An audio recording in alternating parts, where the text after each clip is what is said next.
The first step is to install these brackets onto your roof bars. These brackets have slots like this, so they simply bolt onto your bar like this, and you have to keep them slightly forward.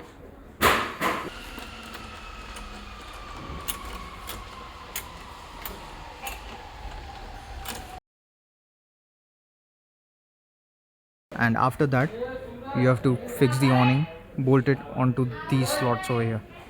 The awning has these two tracks, and the brackets have these sliding pieces that slide into the track, so you can adjust the bracket anywhere on the rack.